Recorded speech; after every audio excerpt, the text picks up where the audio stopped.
हिंद प्यारे साथियों, चलिए भारतीय संविधान के भाग 1 के लेख 2 में बाबा साहब डॉक्टर भीमराव अंबेडकर लिखते हैं नए राज्यों का प्रवेश या स्थापना। इसमें बाबा साहब कहते हैं कि संसद विधि द्वारा ऐसे निबंधों और शर्तों पर जो वह ठीक समझे संघ में नए राज्यों का प्रवेश या उनकी स्थापना कर सकेगा। ठीक है ना।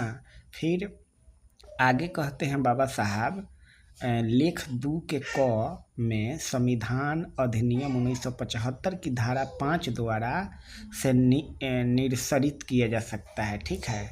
फिर संविधान अधिनियम 1974 की धारा 2 द्वारा अतः स्थापित किया जा सकता है। ठीक है ना।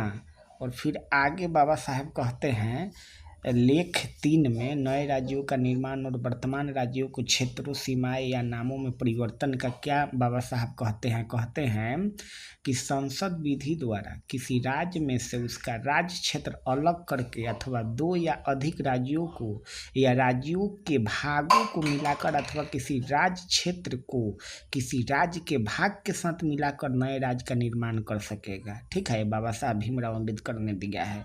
फिर आगे कहते हैं बाबा साहब किसी राज्य का क्षेत्र बढ़ा सकेगी, किसी राज्य का क्षेत्र घटा सकेगी, किसी राज्य की सीमाओं में परिवर्तन कर सकेगी, किसी राज्य के नाम में परिवर्तन कर सकेगी, है ना। ये बाबा साहब भीमराव अंबेडकर ने कहा है।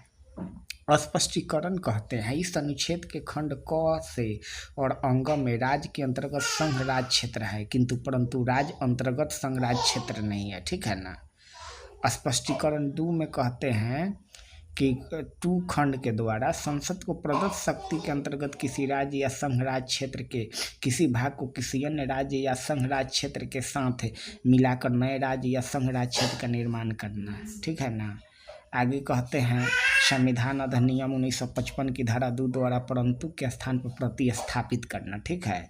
आगे कहते हैं संविधान अधिनियम 1956 के धारा 29 और अनुसूचित द्वारा पहली अनुसूची के भाग क या भाग ख में ब्रिटिश शब्दों और अक्षरों का लोप किया गया। ठीक है।